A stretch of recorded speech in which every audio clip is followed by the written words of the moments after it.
In today's video, I'm going to teach you how to transfer your responses from Google Forms into a Microsoft Excel spreadsheet. Whether you're an educator, a business professional, or just someone who loves keeping things organized, this tutorial is sure to make your data management a lot more streamlined. So let's dive in and get started. First things first, we're going to head over to Google Drive. Google Drive is essentially your starting point. A digital filing cabinet where all your documents and forms are stored online. Once there, look around for the Apps section. It might be located on the side or somewhere easily accessible on your screen. Click on it and you'll see a list of options, one of which is Google Forms. Now go ahead and click on Forms. This is where all your form templates and responses live. This step is crucial because it's where your primary data comes from. If you haven't created a Google form yet, you'll find the option to create one here as well. But assuming you already have a form whose responses you want to export, the next step involves selecting that specific form. Just click on it to open it up.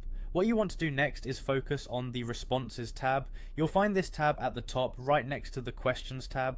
Clicking on Responses will show you how many responses you've collected and offer you some basic analysis. But to really work with your data, we need to move it into Sheets first. So, still within the Forms interface, look for View in Sheets. By clicking this, you'll be transported from Forms to Google Sheets, where a more spreadsheet-like view of your responses will appear. This setup is great for doing more detailed work on your data.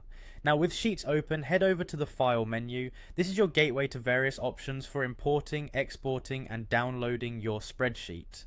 Once you click on this, look for the Download option in the drop-down menu. Here comes the final step.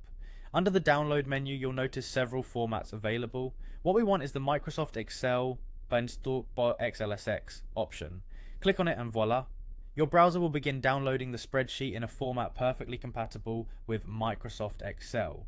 And there you have it, your Google Forms responses are now saved locally as an Excel file on your computer. This way you can manipulate or analyze the data even further using all the advanced features Excel has to offer. It's as simple as that. I hope this tutorial has been helpful.